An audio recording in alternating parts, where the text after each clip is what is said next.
नमस्कार दोस्तों, मेरा नाम है अभिषेक और स्वागत है आपका इन्वेस्टेक गुरुकुल चैनल में। तो दोस्तों, रिसेंटली पिछले कुछ वीडियोस में मैंने आपके साथ में बहुत ही बार ये न्यूज़ शेयर की है कि आने वाले समय में जब भी आरबीआई अपने इंटरेस्ट रेट्स हाइक करेगी या तो यूएस फेड जब भी अपनी इंटरेस्ट रेट्स को हाइक करेगी, तब उस समय हमारा मार्केट बियरिश फेज में जाता हुआ नजर आएगा। और ये जो बियरिश फेज है ये आने वाला 6 महीने से लेकर के 1 साल तक आपको नजर आएगा। और रिसेंटली हमने ये भी देखा है क्या कि आरबीआई ने अपने रेपो रेट्स को इंक्रीज किया है 0.5% का। इससे साफ पता चलता है क्या कि हमारे देश में जो बढ़ता हुआ इन्फ्लेशन है इसको कंट्रोल करने के लिए आरबीआई अब काफ़ी ज़्यादा एक्टिव हो गया है और आने वाले कुछ महीनों में इस तरीके के ये काफ़ी इंटरेस्ट रेट्स में हाइक करना और इसी तरीके के बहुत ही ज़्यादा वो मेजर्स उठा सकता है। और जैसे जैसे ये मेजर्स या तो ये डिसीजंस हमारे सामने में आते जाएंगे वैसे वैसे हम लोग मार्केट को एक मंदी की ओर जाता हुआ देखेंगे। प्लस आरबीआई के इंटरेस्ट रेट्स को अगर हम लोग एक तरफ रखें और यूएस फेड के इंटरेस्ट रेट्स को एक तरफ रखें तो जैसा कि मैंने आपको पिछली वीडियोस में भी बताया है कि आने वाले ऑटम सीजन में भी यूएस फेड्स अपने इंटरेस्ट रेट्स को हाइक कर सकता है, तो उस समय भी मार्केट वापस से एक प्रेशर जोन में आता हुआ दिखाई देगा। तो इस तरीके के जो डिसीजंस आ रहे हैं, चाहे वो आरबीआई की तरफ से हो या यूएस फेड की तरफ से हो, तो इस तरीके के डिसीजन से जो हमें मार्केट का आउटलुक अभी नजर आता हुआ दिख रहा है, तो आने वाले 6 महीने से लेकर 1 साल तक मार्केट ऐसे ही साइडवेज मूवमेंट में रहेगा या तो बियरिश फेज में जाता हुआ नजर आएगा। लेकिन अभी के समय में मैं आपसे बस एक ही रिक्वेस्ट करूंगा कि आने वाला 1 साल ये काफी ज्यादा क्रिटिकल ईयर है और इसमें आप जो भी अभी इन्वेस्टमेंट किए हैं इसके ऊपर में जाहिर सी बात है आपको ज्यादा रिटर्न्स देखने को नहीं मिलेगा और हो सकता है इसके ऊपर में आपको निगेटिव रिटर्न्स भी देखने को मिले। लेकिन अभी समय डरने का नहीं है, बल्कि अभी एक ऐसा फेज है जिसमें आप अपने इन्वेस्टमेंट को प्लान करके आगे आने वाले 10 से 15 साल में काफी ज्यादा अच्छा रिटर्न्स जनरेट कर सकते हैं। और जो हम लोग बात कहते हैं कि एसआईपी से हम लोग करोड़पति कैसे बन सकते हैं, एसआईपी में कंपाउंडिंग कैसे काम करती है, तो दोस्तों एक यही फेज है जिस समय मार्केट बियरिश होता है। तब इस समय हमें कुछ एक्स्ट्रा इन्वेस्टमेंट करके एक्स्ट्रा यूनिट्स को एक्यूमुलेट करके आने वाले 10-15 साल तक इसको स्टोर रखते हैं, जिसके कारण उस यूनिट्स पे हमें अच्छा खासा कंपाउंडिंग देखने को मिलता है। लेकिन यहाँ पे बहुत से इन्वेस्टर्स ये कह रहे हैं कि मार्केट काफी ज्यादा नीचे जा चुका है, क्या हम अपने एसआईपी से एग्जिट कर ले? तो दोस्तों ये आपकी बहुत बड़ी गलती होगी। अभी कोई भी एसआईपी से आप प्लीज एकदम से एग्जिट ना ले, तो प्लीज आप अपने नए एसआईपी को स्टार्ट कर सकते हैं। क्योंकि मैं बार बार आपसे यही कहूंगा कि आने वाला 6 महीने से लेकर के 1 साल तक काफी एक गोल्डन पीरियड है कि अगर हम लोग उसके बाद में 10 से 15 साल का फ्यूचर हम लोग देख रहे हैं, तो आने वाले 10 से 15 साल में अभी का जो अगला 6 महीना और 1 साल में हम लोग इन्वेस्ट करेंगे ये काफी अच्छा हमें रिटर्न्स निकाल के देगा। इसलिए अभी हम लोग ये टारगेट करेंगे कि आने वाले कुछ महीनों में या 1 साल के अंदर में हम लोग अपने इन्वेस्टमेंट को काफी अच्छे से प्लान करें। तो जहां तक प्लानिंग की बात है तो मैं आपसे एक बात हमेशा यही कहूंगा कि जब भी मार्केट थोड़ा सा डीप करे या तो 16,200 के लेवल्स पे जाए, तो 16,200 लोग के लेवल्स पे तो काफी ज्यादा समय से ये जाता हुआ नजर आ रहा है। लेकिन 15,700 से 800 के बीच में आए, 15,500 जाए या 15,500 के टारगेट को ब्रेक करके 15,200 तक जाए, तब ये एक ऐसा फेज आएगा जिस समय आपको अपने इन्वेस्टमेंट को प्लान करके अपना एक्स्ट्रा अमाउंट इन्वेस्ट करना है। जो करंट एसआईपी चल रही है वो तो आपको चलने ही देनी है, लेकिन आपको थोड़ा सा एक्स्ट्रा इन्वेस्टमेंट भी करना है जिसके कारण आप वो जो एक्स्ट्रा रिटर्न है उसको जनरेट कर पाए। तो ये तो हो गए कुछ मार्केट के लेवल्स जिस पे हम लोग को अपने इन्वेस्टमेंट को प्लान करना है।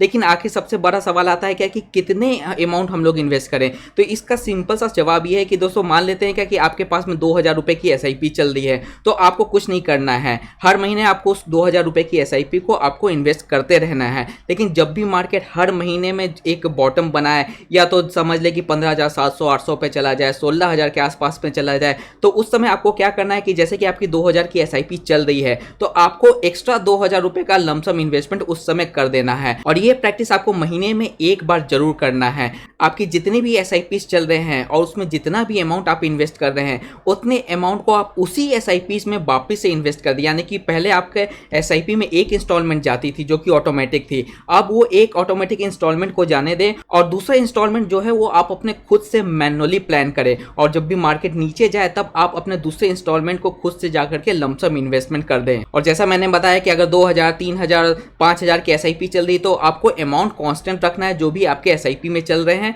बस आपको थोड़ा सा मार्केट को टाइम करना है कि मार्केट जैसे ही नीचे जाए आप अपने एसआईपी के अमाउंट को वापस से जाकर के उसको एज अ लमसम उस समय इन्वेस्ट कर दें। लेकिन यहाँ पे सबसे बड़ा सवाल फिर इन्वेस्टर्स का ये निकल के आएगा कि सर मेरे पास में तो 20,000 रुपए की एसआईपी चल रही है जिसमें 5-6 एसआईपीज मैंने ओपन करके रखी है, तो क्या मुझे 5-6 एसआईपीज में बारी बारी जाकर के उतना ही अमाउंट इन्वेस्ट करना पड़ेगा, क्योंकि 20,000 रुपए हर महीना इन्वेस्ट करना पॉसिबल नहीं है। तो इस सिचुएशन में आपसे कहूंगा कि आप ये जो प्रैक्टिस है ये आप अपने 50% एसआईपी पे आप अपना प्रैक्टिस कर सकते हैं। अगर आपके पास में 5-6 एसआईपी है तो 5-6 एसआईपीज में आप 50% एक्स्ट्रा इन्वेस्ट करें। जो भी एसआईपी अमाउंट आपकी चल रही है तो उसका 50% 5 से 6 एसआईपी में जाकर के आप इन्वेस्ट कर दें जब भी मार्केट नीचे जाए। नहीं तो अगर आपके पास में 5-6 एसआईपी हैं तो उसमें से 2-3 एसआईपी आप सेलेक्ट कर लें, और ये जो मेथड है इसको आप उस 2-3 एसआईपी के ऊपर में प्रैक्टिस जरूर करें। और ये प्रैक्टिस आपको कम से कम अगले 6 महीने से लेके 1 साल तक परफॉर्म करनी है, जिसके कारण मार्केट ये जो बियरिश फेज है इस बियरिश फेज का आपको बहुत ही अच्छा अपॉर्चुनिटी मिले।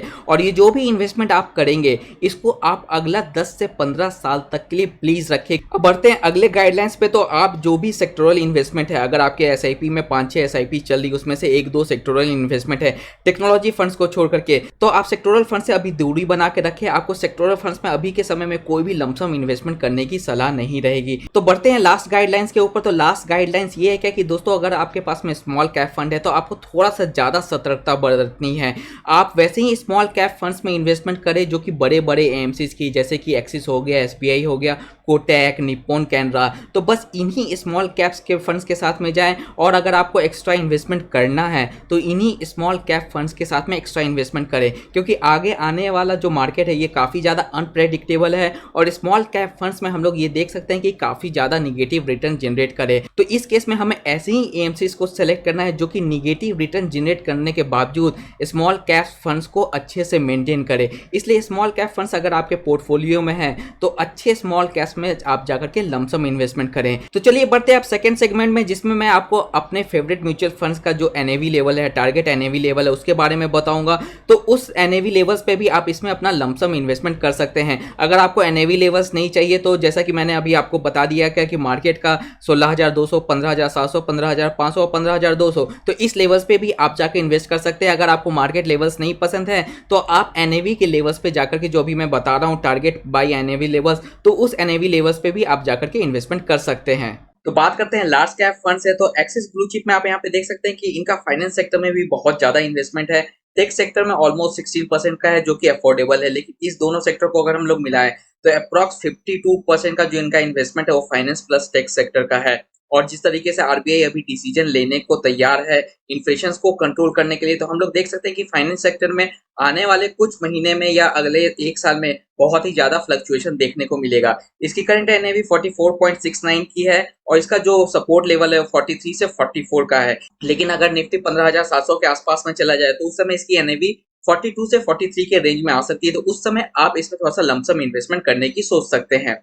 बात करते हैं कैनरा रोबेको ब्लू चिप की, तो इसकी करंट एनएवी 41.98 की है और इसका भी जो सपोर्ट लेवल है वो 41-42 के आसपास में है। आप चाहे तो इसमें अभी थोड़ा सा इन्वेस्ट कर सकते हैं, लेकिन अगर ये सपोर्ट टूटता है तो इसके बाद में हम इसे 38 से 39 के एनएवी पे ट्रेड करता हुआ देख सकते हैं। बात करें Mirae asset large cap fund की, तो करंटली इसकी एनएवी 79.22 की है और इसका जो सपोर्ट है वो 76 से 80 के बीच का है और इसमें आप नेक्स्ट इन्वेस्टमेंट 76 से 77 के एनएवी पे कर सकते हैं।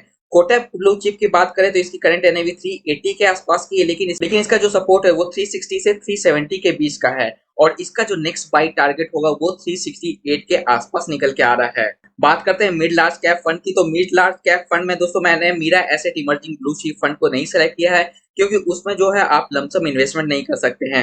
एक्सेस ग्रोथ अपॉर्चुनिटी की जो करंट एनएवी है वो 19.27 की है, इसका सपोर्ट अभी 18 से 19 के बीच का है और हम लोग ये एक्सपेक्ट कर सकते हैं कि ये अभी आने वाले कुछ समय में, कुछ महीनों तक ये 18-19 के बीच में ही ट्रेड करता हुआ नजर आएगा। तो करंटली आप इसमें इन्वेस्ट करके चल सकते हैं। कॉन मिड लार्ज कैप की बात करें तो इसकी करंट एनएवी 67.2 की है और इसका जो सपोर्ट है वो 60 से लेकर के 62 के बीच का है। तो इसमें आपको करंटली कोई भी इन्वेस्ट नहीं करना है, लेकिन इसकी एनएवी अगर 64 के आसपास में आए या तो 60 के आसपास में आए तब आप इसमें अपना लमसम इन्वेस्टमेंट करने की सोच सकते हैं। कैनरा इमर्जिंग इक्विटी फंड की जो एनएवी है करंटली वो 162 के आसपास अभी चल रही है। आप करंट के लेवल्स में जो भी इसका सपोर्ट है 160 से 165 के बीच का है, इसमें इन्वेस्टमेंट कर सकते हैं और ये सपोर्ट टूटता है तो आप 155 से लेकर 157 के बीच में आप इसमें अपना नेक्स्ट इन्वेस्टमेंट प्लान कर सकते हैं। कोटक इक्विटी अपॉर्चुनिटी का जो अभी करंट एनएवी है वो 201 की चल रही है और इसका जो बहुत ही बड़ा सपोर्ट है वो 200 के आसपास का है। आप इसमें भी चाहते हैं तो अभी करंटली कुछ इन्वेस्टमेंट कर सकते हैं और अगर ये अपना सपोर्ट तोड़ता है तो नेक्स्ट इन्वेस्टमेंट टारगेट इसका रहेगा 190 से लेके 195 के बीच का। बात करते हैं मिड कैप फंड्स की, तो एक्सिस मिड कैप की करंट एनएवी 68.36 की है और करंटली एक्सिस मिड कैप का जो भी सपोर्ट है वो उसने सारे सपोर्ट को तोड़ दिया है। तो मैं इससे कहूंगा कि अभी आप इसमें इन्वेस्टमेंट ना करें। एक्सिस मिड कैप में काफी ज्यादा वोलेटाइल फंड मुझे ये नजर आ रहा है, लेकिन अगर आपके पास में इसकी एसआईपी चल रही है तो आने वाले 2-3 सेशंस में या 4-5 सेशंस में जब भी मार्केट कंटिन्यूअसली गिरता है, 3-4 सेशन तक मार्केट कंटिन्यूअसली गिरता है, तब आप उसमें जाकर के इन्वेस्टमेंट करने की सोच सकते हैं।